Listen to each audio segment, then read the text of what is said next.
Welcome to Shukla study point. आप सभी का स्वागत है आपके अपने YouTube channel Shukla study point में। मैं शिवम शुक्ला आप सभी दोस्तों का हार्दिक स्वागत करता हूं। दोस्तों, आज की वीडियो के अंदर हम लोग बात करेंगे वेगनर का महाद्वीपीय विस्थापन का सिद्धांत के बारे में। इससे पहले हमने कल की वीडियो में आपको R2J स्मिथ का सिद्धांत अंतःतारक धूलि परिकल्पना के बारे में समझाया था। आज की वीडियो के अंदर हम महाद्वीपों और महासागरों की उत्पत्ति कैसे हुई है उसको जानने के प्रयास करेंगे। उसको जानने के बहुत सारे सिद्धांत दिए गए हैं और उसमें बात की जाए तो उसमें से जो सिद्धांत है आपका ये वेगनर का जो महाद्वीपीय विस्थापन का सिद्धांत है ज़्यादा एक प्रकार से सूटेबल बैठता है और ज़्यादा अच्छा है। तो इसीलिए मतलब अच्छे कहने का मतलब ये है कि उन सभी से थोड़ा सा ये ज़्यादा सिद्धांत जो है इसकी व्याख्या सही तरीके से कर पाता है। इसकी भी आलोचना करी गई है। मैं दोनों पक्षों को आलोचना भी समझाऊंगा सिद्धांत के पक्ष में प्रमाण भी बताऊंगा, सिद्धांत का प्रधान रूप भी बताऊंगा। महाद्वीपों का प्रवाह वास्तविक कैसे तरीके से हुआ इसको बताने का प्रयास किया जाएगा और इसकी आलोचना भी हम लोग करेंगे, ठीक है, सिद्धांत की।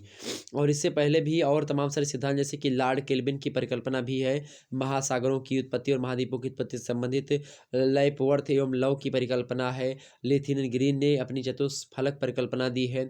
टेलर ने भी महाद्वीपीय विस्थापन की परिकल्पना दी है और वेगनर का जो महाद्वीपीय प्रवाह सिद्धांत है या विस्थापन का सिद्धांत है ये भी है। तो अब हम इसकी वीडियो के अंतर्गत वेगनर का जो महाद्वीपीय विस्थापन का सिद्धांत है इसको समझेंगे। खास करके ये इंपॉर्टेंट है ज़्यादा आपकी परीक्षा की दृष्टि से, एग्जाम से प्रश्न यहाँ से ज़्यादा आते हैं तो इसीलिए इसके बारे में हम चर्चा करेंगे। एग्जाम से प्रश्न क्या पूछेगा कि महाद्वीप एवं महासागरों की उत्पत्ति संबंधी सिद्धांतों का उल्लेख करते हुए या फिर उल्लेख कीजिए, एक प्रश्न ये होगा।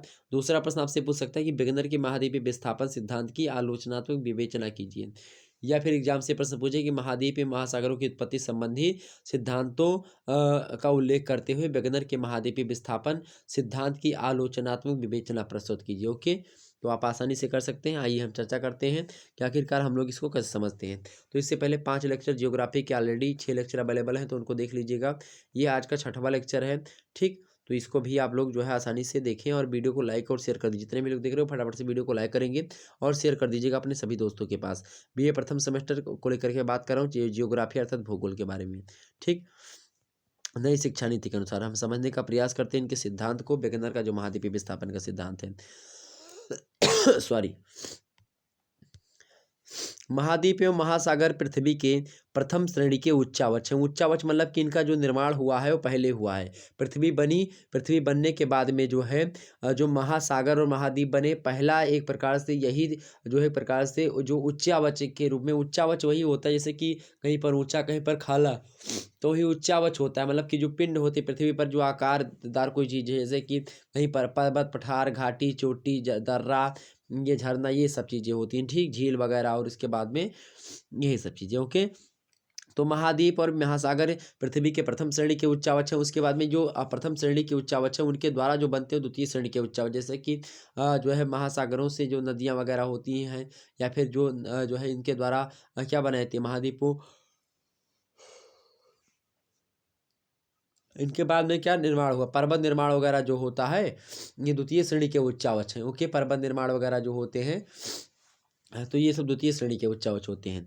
तृतीय में आपका क्या होता है, तृतीय में आपका जो है ये सब होता है जो जैसे कि डेल्टा वगैरह ये सब होते हैं, बनते हैं, ठीक। आगे समझते हैं। महाद्वीप एवं महासागरों की उत्पत्ति से संबंधित विभिन्न सिद्धांत जल एवं स्थल के वितरण की सामान्य विशेषताओं पर आधारित है। जल एवं स्थल के वितरण की विशेषताओं के आधार पर लेथियन ग्रीन ने अपना सिद्धांत प्रस्तुत किया था, परंतु इनसे पूर्व भी जो है लॉर्ड केल्विन तथा लेपवर्थ एवं लव ने अपनी विचारधारा भी प्रस्तुत कर की थी। महाद्वीपीय विस्थापन के सिद्धांत के संबंध में सर्वप्रथम F.B. टेलर ने अपने विचार को सन 1908 ईस्वी में व्यक्त किया था। इनका विचार स्थल भाग के क्षैतिज स्थानांतरण के संबंध में था। इस संबंध में सबसे महत्वपूर्ण बात की जाए तो वेगनर का जो है वेगनर या फिर बेगर महोदय ने क्या किया था, बेगर नहीं वेगनर है, ये बेगर लिख गलत हो गया, तो बेगर महोदय ने व्यक्त किया है। इस प्रकार महाद्वीपीय एवं महासागरों की उत्पत्ति के संबंध में निम्नलिखित परिकल्पनाएं महत्वपूर्ण है। कौन कौन सी महत्वपूर्ण है इनको देख लेते हैं। पहली आपकी लॉर्ड केल्विन की परिकल्पना, इसके बाद है आपकी लेपवर्थ एवं लव की परिकल्पना, मोस्ट इंपॉर्टेंट है ये दोनों। अगले है आपकी लेथियन ग्रीन की चतुष्फलक परिकल्पना और चौथी आपकी टेलर की महाद्वीपीय विस्थापन परिकल्पना। तो ये 4 जो है ये उतनी ज़्यादा आपकी इंपॉर्टेंट नहीं जितनी ज़्यादा वेगनर का महाद्वीपीय विस्थापन का सिद्धांत है। एग्जाम पॉइंट ऑफ व्यू से आपका क्या है, एग्जाम्स में वेगनर का महाद्वीपीय विस्थापन के सिद्धांत से प्रश्न आते हैं तो इसको हम आप लोग समझने का प्रयास करेंगे। ओके, कि महासागरों की उत्पत्ति और महाद्वीपों की उत्पत्ति कैसे हुई है, इसका सिद्धांत जो है वेगनर महोदय ने दिया है। ठीक, पैंजिया कैसे बना, पैंथालासा क्या है, ये सब वेगनर महोदय ने ही शुरुआत में बताया था। समझने का प्रयास करते हैं यहाँ पर। ठीक, देखिए सभी लोग फटाफट से वीडियो को लाइक और शेयर करते रहें। वेगनर का महाद्वीपीय विस्थापन का सिद्धांत। वेगनर जो है एक कहाँ के भी भूगोलवेत्ता हैं, तो जर्मन के भूगोल जलवायुवेत्ता हैं ये, एवं भूगोल शास्त्रवेत्ता भी थे। कौन? वेगनर महोदय। इन्होंने अपने सिद्धांत का प्रतिपादन कब किया था? 1911 ईस्वी में इन्होंने वेगनर का महाद्वीपीय विस्थापन सिद्धांत, जो नाम से प्रचलित है इनका सिद्धांत, उसको दिया था। किंतु इसका जो विवेचन हुआ था मुख्य रूप से 1915 ईस्वी और 1920 ईस्वी में हुआ था। इनके सिद्धांत में को तो इनके सिद्धांत को क्या कहा जाता है भाई? इनके सिद्धांत को विस्थापन का सिद्धांत कहा जाता है। और इनकी मूलभूत समस्या जलवायु परिवर्तन की थी। भूमंडल पर अनेक क्षेत्रों में ऐसे प्रमाण मिले हैं जिनके आधार पर यह साबित होता है कि एक ही स्थान पर जलवायु में समय समय पर अनेक परिवर्तन हुए हैं। इस संबंध में निम्न दो संभावनाएं व्यक्त की जा सकती हैं। पहली संभावना ये है कि यदि स्थल भाग स्थिर रहे तो जलवायु कटिबंधों में क्रमशः स्थानांतरण हुआ है। अगर स्थल भाग जो है स्थिर है तो जलवायु कटिबंधों में क्या होगा? स्थानांतरण होगा। अगर दूसरी कंडीशन ये है कि अगर जो जलवायु कटिबंध जो है वो स्थिर रहते हैं तो स्थल भागों का कहीं ना कहीं पे स्थानांतरण हुआ है। तो ये बात जो है एक प्रकार से दो मुख्य बातें आती हैं इस इनके संभावना में। ओके, आगे हम समझने का प्रयास करते हैं। तो वेगनर ने स्थल के स्थायित्व में अविश्वास व्यक्त किया और बताया कि स्थल भागों का ही स्थानांतरण हुआ है। तो इसीलिए महाद्वीपीय विस्थापन का सिद्धांत का कहा जाता है कि इन्होंने कहा कि महासागरों का नहीं, महाद्वीपीय जो प्लेटें हैं उनका विकास हुआ, मतलब कि उनका स्थानांतरण हुआ है। ये वेगनर महोदय मानते हैं। और हालांकि ये बात कुछ हद तक जो है सही भी है, लेकिन सारी हद तक नहीं सही है, कुछ आलोचनाएं भी इसकी हैं। सिद्धांत का प्रधान रूप पहले हम समझेंगे, उसके बाद में सिद्धांत के पक्ष में कुछ प्रमाण देखेंगे, उसके बाद में फिर हम आगे बढ़ेंगे। ओके, सिद्धांत का पहले प्रधान रूप हम समझ लेते हैं। वेगनर महोदय ने पूर्व जलवायु शास्त्र, मतलब कि वेगनर ने पूर्व जलवायु शास्त्र एवं वनस्पति शास्त्र, भूशास्त्र एवं भूगर्भ शास्त्र के प्रमाणों के आधार पर यह सिद्ध किया कि जो कार्बोनिफेरस युग में सभी स्थल भाग जो थे सम्मिलित रूप से एक स्थल पिंड के रूप में थे। इस स्थल पिंड को वेगनर ने पेंजिया नाम से, मतलब पेंजिया कहा था। एक चित्र के माध्यम से आपको समझाने का प्रयास करूंगा ताकि आपको अच्छे तरीके से समझ में आ जाए। वेगनर महोदय ने पहले बताया कि पृथ्वी जो थी कुछ इस प्रकार से थी। पृथ्वी इस प्रकार से थी। उसके बाद में हुआ क्या? उसके बाद में हुआ मेरे प्यारे दोस्तों कि ये जो पृथ्वियाँ थी ना, इस पृथ्वी पर दो चीजें थी। ओके, कौन सी दो चीजें थी? पहला तो क्या था? पहले एक पिंड था, ये वाला पिंड, एक पिंड ये हो गया, और ये चारों तरफ क्या थे? सागर थे। ये चारों तरफ सागर थे। ठीक है, तो जो सागर था इसको क्या कहा था इन्होंने? पैंथालासा के कहा था। क्या कहा था? पैंथालासा। सागर को इन्होंने क्या कहा? पैंथालासा कहा। और जो ये था आपका पिंड जो था यार, था जो यहाँ पर स्थल खंड था, इस स्थल खंड को, जो विशाल स्थल खंड था, इसको पैंजिया कहा। क्या कहा? पैंजिया कहा। ये वेगनर महोदय का जो एक प्रकार से ये बात थी। उसके बाद में क्या हुआ? समय बीतता गया। समय बीतने के बाद में क्या हुआ? कुछ किन्हीं कारणों बस क्या होता है मेरे प्यारे दोस्तों, किन्हीं कारणों के बस में होता ये है कि ये जो वेगनर साहब है ना, ये वेगनर साहब कहते हैं, वेगनर साहब क्या कहते हैं कि जो ये पेंजिया था ये दो भागों में बढ़ जाता है। एक तो ऊपर वाला जो है वो जो है अंगारा लैंड, जो नीचे वाला भाग बैठता है गोंडवाना लैंड, और बीच में ये जो समुद्र, एक प्रकार से जो ये सकली जलराशि बचती है बीच में पतली सी, उसको टेथिज सागर के नाम से इन्होंने जो है संबोधित किया। तो एक तो ये हो गया आपका अंगारा लैंड, या फिर इसी को लारेशिया के नाम से जाना जाता है, लारेशिया या फिर अंगारा लैंड। ठीक, और ये दूसरा जो है ये नीचे वाला पिंड जो है इसी को क्या कहा जाता है? ये गोंडवाना लैंड है। तो ऊपर के जितने भी महाद्वीप बनेंगे बाद में चल करके, वो किसके? लारेशिया के अंग होंगे। आगे इन्होंने कहा कि इसके बाद में क्या हुआ? ये जो हुए ये टूटते गए धीरे धीरे। अब ये टूटेंगे किस में? टूटेंगे मेरे भाई, इसको समझाने का आपको प्रयास करता हूँ। अभी टूटेंगे किस में? तो अब ये जो है, जो ऊपर वाला जो अंगारा लैंड था आपका लारेशिया, वो यहाँ पर आकर के बना क्या? उत्तरी अमेरिका महाद्वीप यहाँ पर बना। उसके बाद में ये यूरोप महाद्वीप जो है इस प्रकार से बनता हुआ ये एशिया का पूरा जो भाग है, ये एशिया वाला भाग पूरा यहीं पर बन गया। उसके बाद में जो यहाँ पर जो है ऊपर आपका ये ग्रीनलैंड वगैरह है, ये ग्रीनलैंड भी मेरे भाई किसके द्वारा बना हुआ है? ये इन्हीं के द्वारा, मतलब कि अंगारा लैंड के द्वारा ही बना हुआ है। उसके बाद में समझने का प्रयास करें। उसके बाद में जो यहाँ पर नीचे जो दक्षिणी अमेरिका है, ये किसके दक्षिणी अमेरिका जो आपका महाद्वीप है ये गोंडवाना लैंड का भाग है। ऊपर वाला अंगारा लैंड ये विषुवत रेखा है, विषुवत रेखा के ऊपर का भाग अंगारा लैंड, विषुवत रेखा के नीचे का जो पृथ्वी का खंड है उससे गोंडवाना लैंड के से टूटी है। गोंडवाना लैंड के खंड जो है अलग अलग पानी में तैरे, अलग अलग हो गए। उसके बाद में हुआ क्या कि ये जो दक्षिणी अमेरिका हो गई आपकी, उसके बाद में अफ्रीका महाद्वीप हो गया आपका। उसके बाद में यहाँ पर ऑस्ट्रेलिया है, ये दक्षिण वाला भारत जो है यहाँ पर थोड़ा सा ये भी आता है इसी में। ठीक, तो यहाँ पर ये चीज़ें आप देख सकते हैं। तो आपके समझ में आई होगी बातें कि हाँ किस प्रकार से तो ये महाद्वीप महाद्वीप बने। मतलब पहले एक ही था, फिर धीरे धीरे क्या हुआ उसमें स्थानांतरण हुआ, किसमें, स्थल खंड में। फिर 2 स्थल खंड बने, फिर उन 2 स्थल खंडों में क्या हुआ, फिर उनकी प्लेटें जो थी वो खिसकने लगती हैं। उसके बाद में महाद्वीपों का विस्थापन हो जाता है। ओके, यहाँ पर हम समझने का प्रयास करते हैं और जानते हैं और भी आगे चीज़ों को। ठीक, तो वेगनर महोदय ने कहा कि कार्बोनिफेरस युग में सभी स्थलखंड जो है सम्मिलित रूप से एक पिंड के रूप में थे। इस स्थल पिंड को वेगनर महोदय ने पेंजिया कहा। इस पर छोटे छोटे आंतरिक सागरों का विस्तार था। पेंजिया के चारों ओर एक विशाल जलभाग था जिसे पैंथालासा कहा गया था। पेंजिया के ऊपरी भाग को लारेसिया और दक्षिणी भाग को गोंडवाना लैंड के नाम से जाना जाता था। पेंजिया की 3 परतें थीं, सियाल, सीमा और निफे। क्या, पेंजिया की 3 परतें थीं, सियाल, सीमा और निफे। सियाल जो थी वो बिना किसी रुकावट के सीमा पर तैर रही थी। ओके, सियाल जो थी जो सिलिकॉन और एल्युमिनियम की बनी हुई थी वो जो है सीमा पर तैर रही थी। सीमा जो है कौन है, सीमा जो है सिलिकॉन और मैग्नीशियम है। जबकि सिलिकॉन और मैग्नीशियम जो होता है ये अधिक घना होता है। इसका घनत्व जो होता है सीमा वाले का, इसका घनत्व जो होता है ये ज़्यादा है। इसका घनत्व ज़्यादा है और सियाल का घनत्व क्या है, कम है। क्या है भाई, सियाल का घनत्व कम है और जो कम घनत्व वाला है ज़्यादा ज़्यादा घनत्व पर जो है वो तैर सकता है। बिल्कुल ये बातें जो है इन्होंने कहा कि सियाल जो है बिना किसी रुकावट के सीमा पर तैर रहा था। अब चूंकि इसका घनत्व ज़्यादा तो इस पर कैसे तैर रहा था ये भी प्रश्न उठता है। अभी आलोचना करेंगे तो इसमें हम समझेंगे। ओके, कालांतर में क्या हुआ कि पेंजिया का विखंडन हो गया और स्थल खंड जो है एक दूसरे से अलग होकर के वर्तमान महाद्वीप और महासागरों के रूप में फैल गए। ये इनका सिद्धांत का मूल भाग है जो है विगनर महोदय ने बताया। सिद्धांत के प्रमाण में पक्ष, मतलब कि सिद्धांत के पक्ष में इन्होंने क्या क्या प्रमाण दिए विगनर महोदय ने, उसको देख लेते थोड़ा सा। भूगर्भिक बनावट, जलवायु एवं वनस्पतियों के वितरण माने बंटवारा वितरण के आधार पर वेगनर ने यह प्रमाणित करने का प्रयास किया कि प्रारंभ में सभी स्थल भाग पेंजिया के रूप में थे।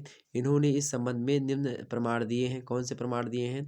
पहला प्रमाण दिया कि आंध्र प्रदेश मतलब आंध्र महासागर के दोनों तट जो है ठीक उसी प्रकार मिलाए जा सकते हैं जैसे किसी वस्तु के टुकड़े करके पुनः जो है उन्हें आपस में जोड़ दिया जाए। इस प्रकार से आंध्र महासागर के दोनों जो है तट मिलाए जा सकते हैं। ये बिल्कुल बात सही इन्होंने कहने का प्रयास किया। दूसरी बात ये कि जो है महासागर के दोनों तटों के कैलेडोनियम एवं हार्सिनियन पर्वतों मतलब पर्वत क्रमों में समानता भी दिखाई पड़ती। तो ये भी एक प्रकार से ऐसे प्रतीत होता है कि हाँ ये दोनों कहीं ना कहीं पे मिले हुए थे और बाद में चल करके किन्हीं कारणों के बस अलग हुए हैं। अगली बात है कि आंध्र महासागर के दोनों तटों की भूवैज्ञानिक संरचना में समानता मिलती है। ये इसकी अगली बात है जो है प्रमाण के तौर पर जो है वेगनर महोदय देते हैं कि आंध्र प्रदेश के दोनों तटों की भूवैज्ञानिक संरचना में समानता भी पाई जाती है। चौथी बात ये कहते हैं वेगनर साहब कि आंध्र महासागर के दोनों तटों के जीव अवशेषों एवं वनस्पति अवशेषों में समानता मिलती है। क्या, आंध्र प्रदेश के दोनों तटों के जीव अवशेषों और वनस्पति अवशेषों में क्या मिलती है, समानता मिलती है। पांचवा तथ्य रखते हैं ये जो है वेगनर महोदय कि भूगणित का आकलन के मतलब भूगणित आकलन के आधार पर यह बताया जा सकता है कि ग्रीनलैंड निरंतर 20 मीटर प्रति वर्ष की दर से पश्चिम की ओर से मतलब पश्चिम की ओर सरक रहा है। कौन, ग्रीनलैंड जो है वो पश्चिम की ओर निरंतर 20 मीटर प्रति सेकंड की दर से क्या हो रहा है, प्रति वर्ष की दर से क्या कर रहा है, सरक रहा है ग्रीनलैंड जो है। तो ये बात क्लियर हो गई आपकी। तो पश्चिम की ओर ग्रीनलैंड सरक रहा है, इसका मतलब जो है वो अमेरिका की तरफ जो है सरक रहा है। ठीक, तो ये जो है एक प्रकार सिद्ध करता है कि कहीं ना कहीं पे जो एक प्रकार स्थल खंड है इनका क्या हो रहा है, इनका स्थानांतरण जरूर होता है। और वही बात ये कहते हैं। अगला प्रमाण देते हैं भाई। अगला प्रमाण क्या है, इन्होंने दिया कि जो है स्कैंडिनेविया में पाए जाने वाले लेमिंग नामक जंतुओं की संख्या जब अधिक हो जाती है तो वे पश्चिम की ओर भागना शुरू कर देते हैं।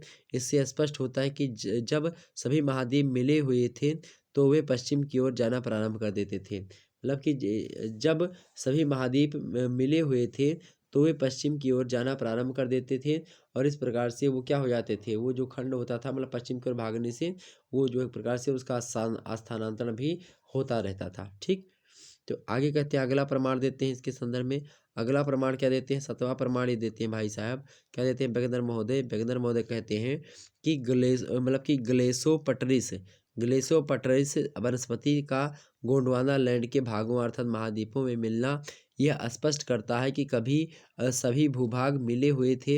ये बात क्लियर हो गई। 7वीं बात इसकी ये थी कि कार्बोनिफेरस हिमानीकरण का प्रभाव गोंडवाना लैंड के भूभागों पर पड़ा है।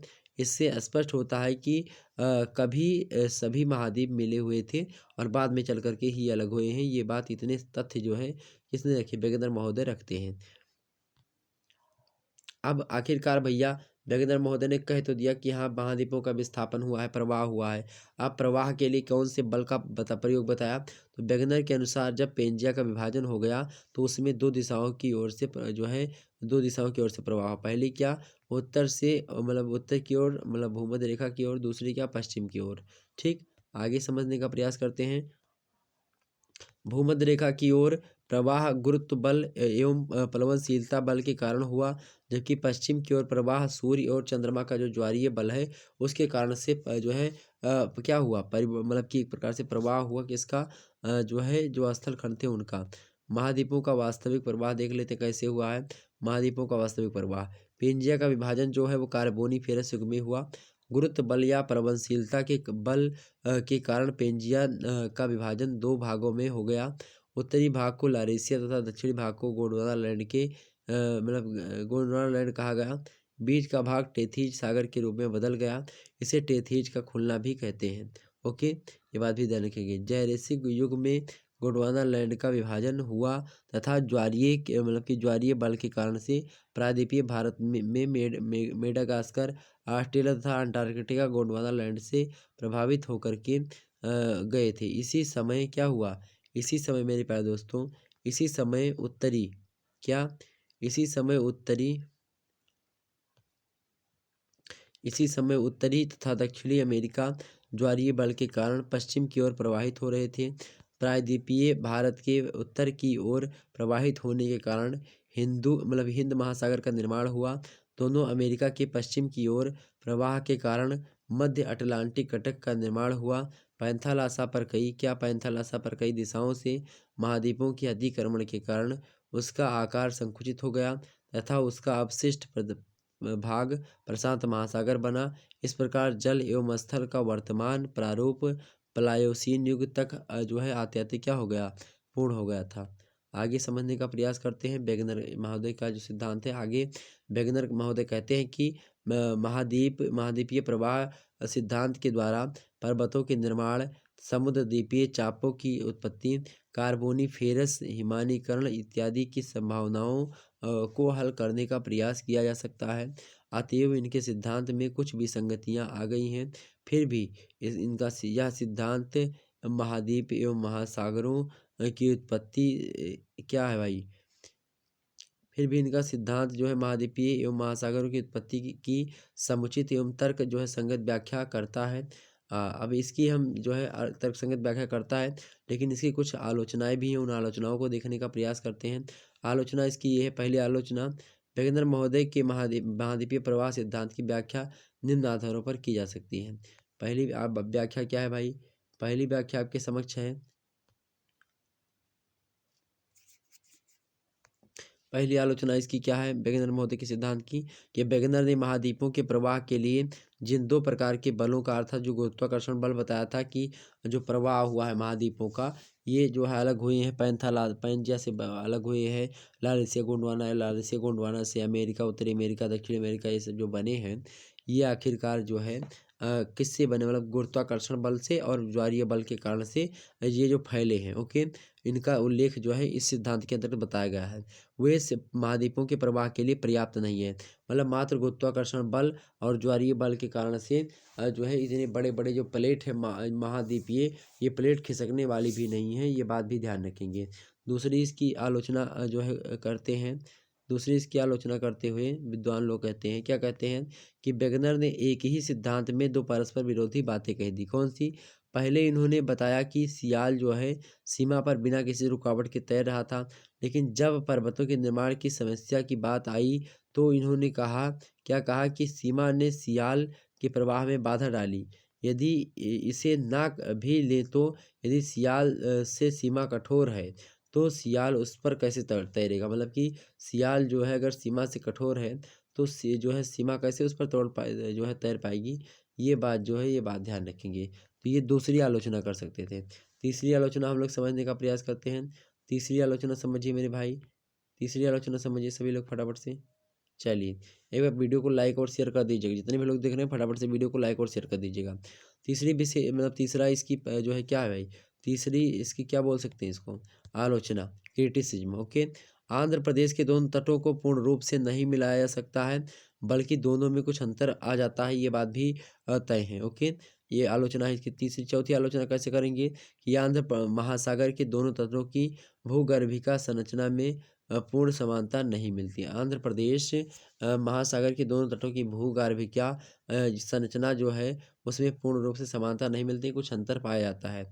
छठी पांचवा इसका अंतर ये है कि वैगनर ने महाद्वीपों के प्रवाह की दिशा एवं उनकी तिथि पर अच्छी तरह से प्रकाश नहीं डाला है। कार्बोनिफेरस युग के पूर्व पेंजिया की स्थिति की दशाओं का उल्लेख जो है नहीं किया है इन्होंने। ओके, तो इतनी बात क्लियर हो गई आपकी। इतनी बात क्लियर होगी तो आपने क्या समझा, महाद्वीपीय विस्तार मतलब जो महाद्वीपीय विस्थापन का सिद्धांत था वेगनर महोदय का, उसको आप लोगों के समक्ष हमने बता दिया टूटी फूटी शब्दों में। तो आज आपको हमने समझाने की कोई बात नहीं की, हमने शुरुआत में ही समझा दिया था आपको, समझाने वाली कोई बात बची नहीं थी। बाकी इसमें कोई रॉकेट साइंस नहीं कि जो आपको बार बार समझाई जाए। बस वीडियो को 2 से 3 बार अगर आप लोग देख लेंगे तो आपको एक प्रकार से आपका डाउट जो होगा सारा क्लियर हो जाएगा और आप आसानी से सारे मुद्दे क्लियर कर पाएंगे। तो ये भारत छोड़ो आंदोलन जो है एक प्रकार से पॉलिटिकल साइंस की क्लास जो है इसको अटेंड करिएगा। मिलते हैं फिर नेक्स्ट वीडियो में, तब तक के लिए जय हिंद जय भारत। आप सभी का बहुत बहुत धन्यवाद हमारे साथ जुड़ने के लिए। इसी प्रकार से अपना प्यार दुलार बनाए रखें। बहुत बहुत धन्यवाद मेरे प्यारे दोस्तों, बहुत बहुत धन्यवाद। ओके, चलिए।